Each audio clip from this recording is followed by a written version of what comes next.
አይን ዘልቆ ልብን ያያል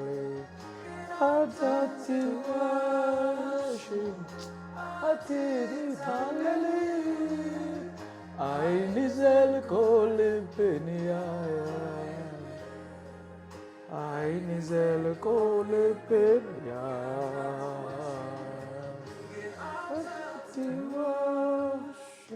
እግዚአብሔር አምላካችንን እጅግ አድርገን እናመሰግናለን። የረዳንን እግዚአብሔር ስሙ ለዘላለም ይባረክ። እነዚህንም ዘማሪዎች እግዚአብሔር አምላክ ይባርካቸው። አንተ አትታለልም አትሸወድም፣ ምክንያቱም አይኖችህ ዘልቀው ልብን ያያሉ ይላል እና እግዚአብሔር ሁሉን የሚያይ ሁሉን የሚያውቅ የምናመልከውም የምናገለግለውም ጌታ እሱ ስለሆነ በሱ ፊት ሁሉ ጊዜ ደግሞ በእውነትና በትክክል ለመኖር ጸጋና ኃይሉን እግዚአብሔር ያብዛልን። ዛሬ የምንነጋገረው እኔና ወንድሜ ደስታ ነው። እንደምናደርገው ሁሉ ጊዜም የምናስተላልፋቸው መልእክቶች አሉ። ይሄንን የዩቲዩብ ቻናል የምትከታተሉ በያላችሁበት ስፍራ የእግዚአብሔር ጸጋና ሰላም ይብዛላችሁ የምለው እኔ ፓስተር አህመድ ነኝ። ወንድማችንም ወንድሜ ደስታ ነው። ከዚህ በፊት ብዙ ቪዲዮዎችን በተለያየ ቶፒኮች ላይ ርዕሶች ላይ አስቀምጠናል። ይሄ ፒልግሪም ሚዲያ የሚባል ከዚህ ከዊኒፔግ ካናዳ የሚተላለፍ አገልግሎት ነው። ዓላማችን ክርስቶስን ማክበር፣ ቅዱሳንን ማገልገል እናም ደግሞ የተሰጠንን መክሊት ለመነገድ ስለሆነ ለሌሎች እንድታስተላልፉ ፎሎ እንድታደርጉ በጌታ ፍቅር እጠይቃችኋለሁ። ይሄን ካልኩ በኋላ ዛሬ የምንነጋገረው ስለ ብልጽግና ወንጌል ነው። የብልጽግና ወንጌል ስለዚህ መጽሐፍ ቅዱስ ምን ይላል? ምንድነው ግልጽ እግዚአብሔር ስለ ብልጽግና መልእክት፣ ስለ ብልጽግና ስብከት፣ ስለ ብልጽግና ትምህርት ምን ይላል የሚሉት ጥያቄዎችን አንስተን እንነጋገራለን። አንዳንድ ሰዎች እግዚአብሔር መባረካችንን ይወዳል፣ እግዚአብሔር የበረከት አምላክ ነው፣ ስለዚህ እግዚአብሔር ድሃዎች፣ ጎስቋሎች፣ ለማኞች እንድንሆን አይደለም፣ አባት ስለሆነ አባት ለልጆቹ ስኬትን ይፈልጋል ብለው ያምናሉ። አንዳንድ ሰዎች ደግሞ ይሄ ዓለማዊ ምኞት ነው፣ ስለዚህ ጀስት እግዚአብሔርን መጠቀሚያ እንደማድረግ ነው፣ እግዚአብሔር የሚፈልገውን እንዲሰጠን ፍላጎታችንን በእግዚአብሔር ሐሳብ ሳይሆን የኛን ፍላጎት እንዲያደርግ ምኞት ነው፣ መሻት ነው። ዓለማዊ ልክ ዓለማውያን እንደሚመኙት ታይቶ ታውቆ ስኬታማ ሆኖ ለመኖር ነው ብሎ ያምናሉ። ስለዚህ ብዙ ክርክሮች አሉ። ስለዚህ ዛሬ መጽሐፍ ቅዱስ ምን ይላል? ምንድነው ትክክለኛ የብልጽግና ወንጌል ማለት ምንድነው? የቱ ጋር ነው ስህተት? ምን ሲሆን ነው ልክ አይደለም የምንለው? ምኑ ጋር ነው ደግሞ ይሄ መቀጠል አለበት፣ እንደዛ አይነቱ ትምህርት መቀጠል አለበት ብለን የምንነጋገረው ማለት ነው። ከዛ በፊት ግን ሁለት መጽሐፍ ቅዱስ ጥቅሶችን እናነባለን። ሁለት የመጽሐፍ ቅዱስ ጥቅሶችን እናነብና ያንን ጥቅስ ደስታ እንዴት እንደሚያይ ከብልጽግና ወንጌል አንፃር እንዴት እንደሚረዳና በሱ እምነት የብልጽግና ወንጌል ማለት ምን ማለት ነው የሚለውን ነገር ወንድሜ ደስታ ያብራራል። ከዛ በኋላ እኔም ተጨማሪ ሐሳብ እሰጣለሁ። ሶስተኛ ዮሐንስ ምዕራፍ የለውም ቁጥር 2 ላይ ያለውን ሐሳብ እናነባለን። ከዛም ደግሞ አንደኛ ጢሞቴዎስ ምዕራፍ 6 ቁጥር 5 እስከ 10 ድረስ ያለውንም እናነባለን።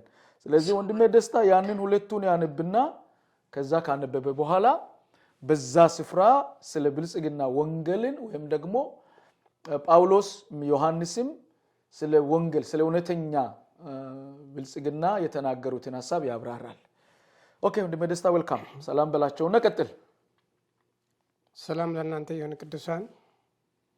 ዛሬ በሚኖረን ጊዜ የእግዚአብሔርን ቃል የምንማርበት ጊዜ ይሆናልና እግዚአብሔር ይባርካችሁ።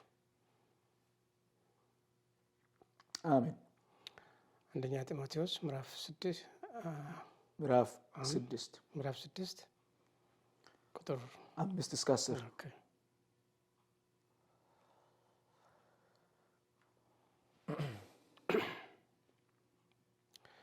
በትዕቢት ተነፍተዋል፣ አንዳችም አያውቅም። ነገር ግን መርምረን በቃልም ማዋጋትን እንደ በሽተኛ ይናፍቃል። ከዚህም ቅንዓትና ክርክር፣ ስድብም፣ ክፉ ሐሳብም፣ እርስ በርስ መናደድም ይወጣሉ። አእምሯቸውም በጠፋባቸው እውነትንም በተቀሙ እግዚአብሔርን መምሰል ማትረፊያ የሚሆን በመሰላቸው ሰዎች ይገኛሉ። እነዚህ ካሉት ራቅ ይላል። እስከ 10 ድረስ ኑሮዬ ይበቃኛል በምለው ግን እግዚአብሔርን መምሰል እጅግ ማትረፊያ ነው። ወደ ዓለም ምንም እንኳን አላመጣንምና አንዳችንም ልንወስድ አይቻለንም። ምግብና ልብስ ከኖረን ግን እርሱ ይበቃናል። ዳሩ ግን ባለጠጎች ሊሆኑ የሚፈልጉ በጥቂትና በመፍረስ ሰዎችን የሚያስጥምና የሚያሳንፍ በሚጎዳም በብዙ ምኞትና በፈተና በወጥመድም ይወድቃሉ። ገንዘብን መውደድ የክፋት ሁሉ ስር ነውና አንዳንዶች ይህንን ሲመኙ ከሃይማኖት ተሳስተው በብዙ ስቃይ ራሳቸውን ወጉ። አሜን። ኦኬ ሶ እኔ ዮሐንስን ላንብብልህ። 3ኛ ዮሐንስ ምዕራፍ 3 ቁጥር 2 አነባለሁ። ማለት አንደኛ ዮሐንስ ምዕራፍ 1 ብቻ ነው ያለው ቁጥር 2። 3ኛ ዮሐንስ ቁጥር 2 እንዲህ ይላል። ቁጥር 2 ወዳጄ ሆይ ነፍስህ እንደሚከናወን በነገር ሁሉ እንዲከናወንልህ ጤናም እንዲኖርህ ይጸልያለሁ ይላል። ነገር ሁሉ እንዲከናወንልህ በነገር ሁሉ ስኬታማ እንድትሆን ፕሮስፐር እንድትሆን ይጸልይልሃለሁ ዮሐንስ ይላል። ጳውሎስ ደግሞ ለጢሞቴዎስ ጠንከር ያለ ነገር ያለኝ ይበቃኛል ልትል ይገባል። ብዙዎች ያላቸውን ይበቃኛል ማለት ስላልተማሩ ስላልለመዱ ሀብታም ባለጠጋ ለመሆን ስለተመኙ ከእምነት ጠፍተዋል ይላል።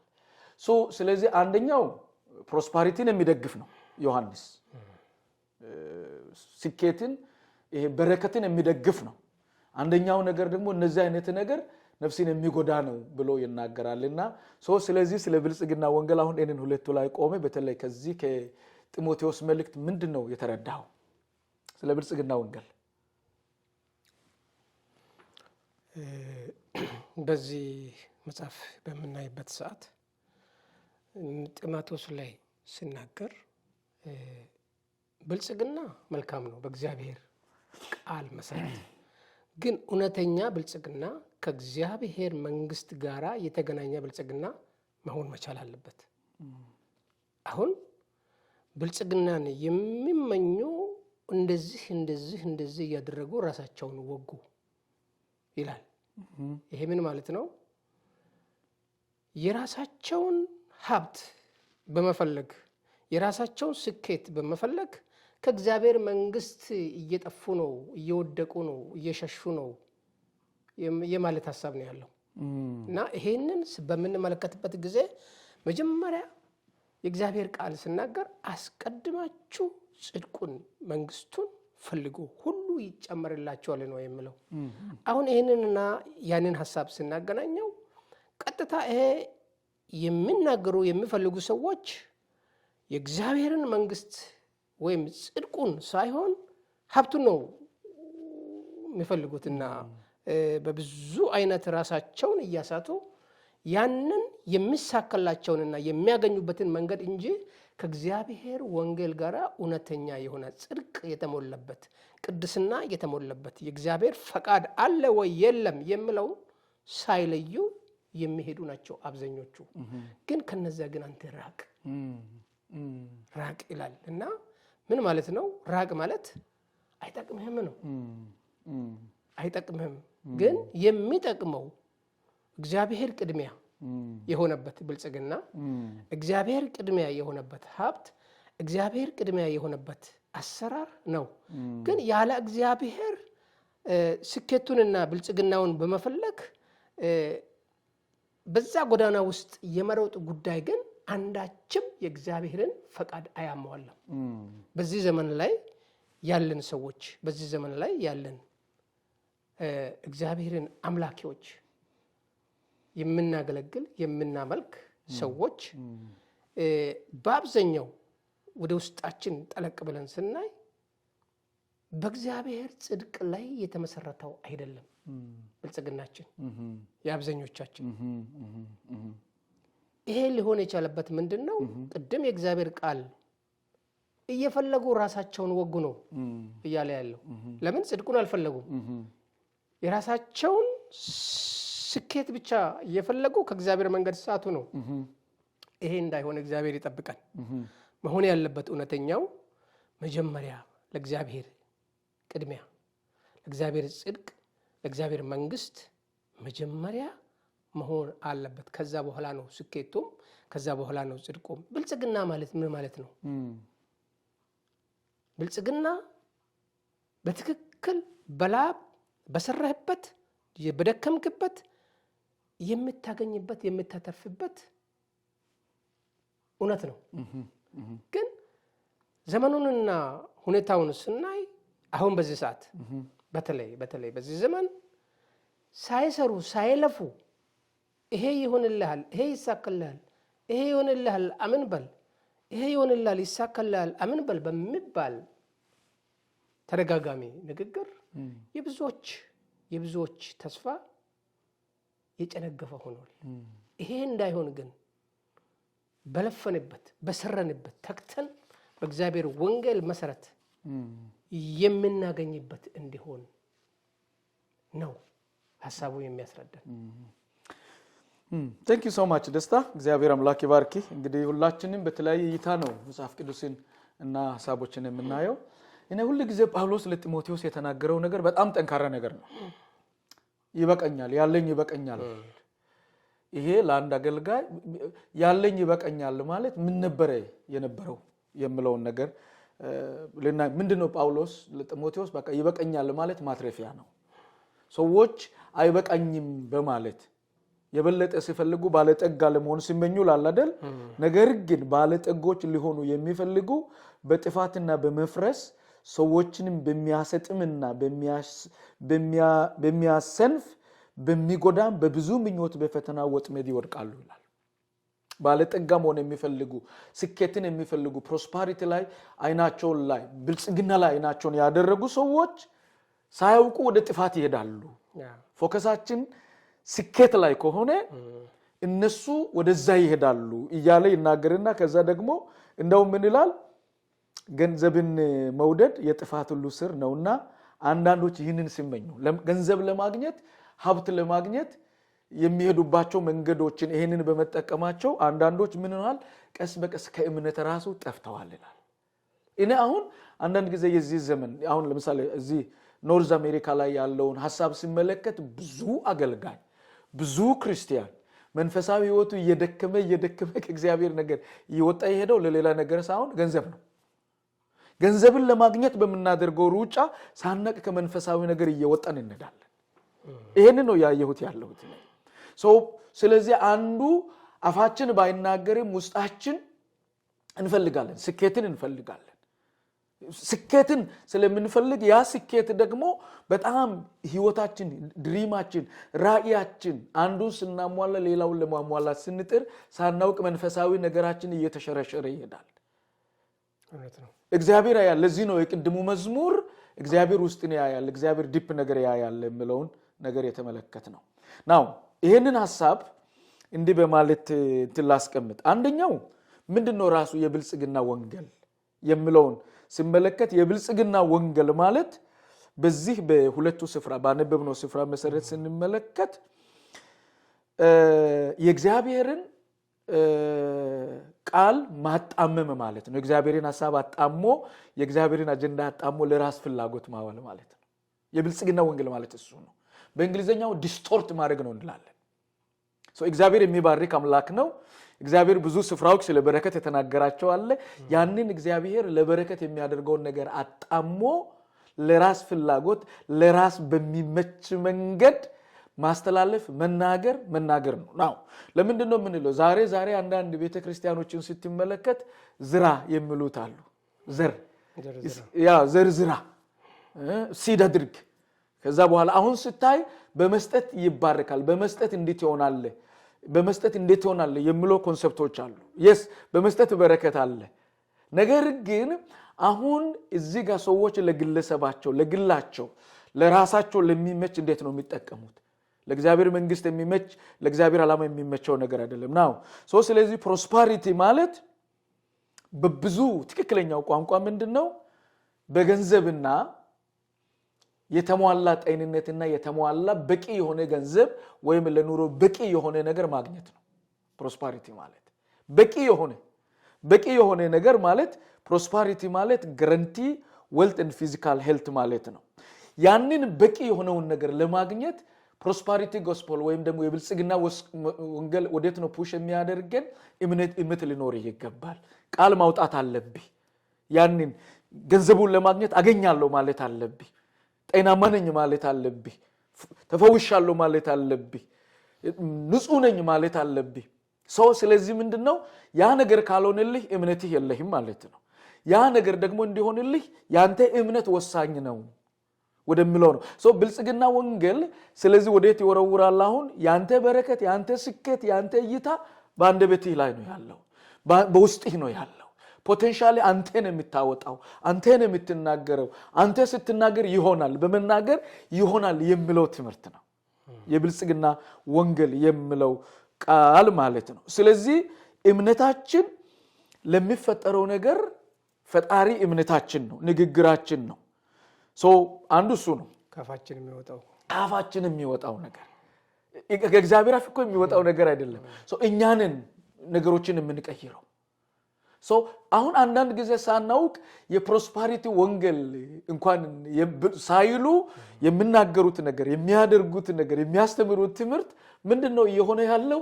የፕሮስፐሪቲ ወንጌል ሐሳብ ነው እያንጸባረቀ ያለው፣ ወይም ደግሞ የብልጽግና ወንጌል ሐሳብ ነው እያንጸባረቀ ያለው። እኛም ሳናቅ እንድናለን በሉ ተናገሩ ይላሉ። እንዳውም ጥሩ ጥቅስ አለ አይደል? ይሄ ተራራ ተነቀል ብትል ይነቀላል የሚሉ። ስለዚህ በቃ ድህነትን ጥያለሁ፣ በሽታን ጥያለሁ፣ ይሄንን ነገር ጥያለሁ፣ ይሄንን ረግጫለሁ፣ ይሄንን ነገር በቃ አሸንፊያለሁ በል እንላለን። ሰዎችም ይላሉ ተከትለው። ስለዚህ ይሄንን በእምነት ካልክ ደግሞ ይሆንልሃል። ስለዚህ የእግዚአብሔር ቃል የእግዚአብሔር ተስፋ ሳይሆን ነገሮችን የሚለውጠው የኛ እምነትና ንግግር ይሆናል ማለት ነው። ግን ፓስተር እዚህ ቦታ ላይ አንድ ላስቆመህና ሰዎች የእግዚአብሔርን ዋና ምን የሆነ ፖይንቱን ሐሳቡን ትተው የቃል ንግግር የቃል እምነት ውስጥ የቃል አስተሳሰብ የቃል ፈጠራ ውስጥ የገቡ በዚህ ውስጥ ራሳቸውን የወጉ ብዙዎች ናቸው። ከትላልቅ እስከ ትናንሽ ድረስ ከትላልቅ ቤተክርስቲያናት፣ ከትላልቅ ነቢያት፣ ከትላልቅ ባለጠጋዎች እስከ ትናንሽ ባለጠጋዎች ድረስ ከትላልቅ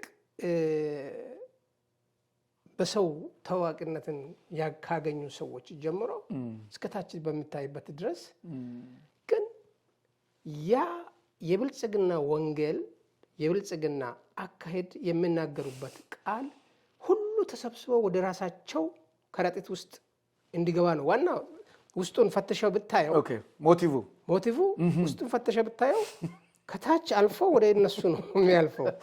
ፓይፑ ወደ እነሱ ነው የሚወጣው። የትኛውም ነገር ያለ እነሱ ምንም ፈቃድ የላቸው። very good, thank you so much. you know በጣም ቆንጆ ሐሳብ ነውና አሁን ስለዚህ ይሄ ብዙ ጊዜ ብትታመም ደሃ ብትሆን ባይሳካል እምነት ስለሌለህ ነው። ቃል ስላላወጣ በዛ ይዘጉታል። በዛ ነው የሚዘጉት፣ በዛ ነው የሚዘጋው ማለት ነው። አሁን በዚህ ስንቶቹ ሞተዋል። ስለዚህ በዚህ ስንት ሞተዋል። ከዚህ የተነሳ ተናግረን ጮሄን ገጽጸን ተናግረን ስንት ነገር ለውጠናል። ስለዚህ ይሄኛውን ክፍል አንድ ዛሬ እንደ መግቢያ አድርገን ነው ያየነው። ምንድነው የብልጽግና ወንጌል? ምንድነው እየተካሄደ ያለው? የብልጽግና ወንጌል ውስጥ ገብተናል። ቤተክርስቲያናችን መድረካችንን የሞላው የብልጽግና ወንጌል ነው ወይስ ደግሞ ለዚህ የተመደቡ ይሄንን ብቻ የሚያስተምሩ ሰዎች አሉ? በክፍል 2 ላይ የብልጽግና ወንጌል ምንድነው የሚለውን እንቀጥላለን። ይሄንን መዝሙር ደግሞ እንደገና እንስማ።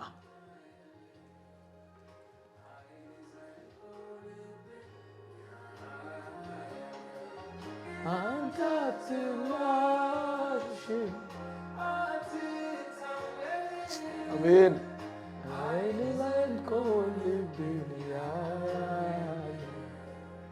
አይኔ ዘልቆ ልቤን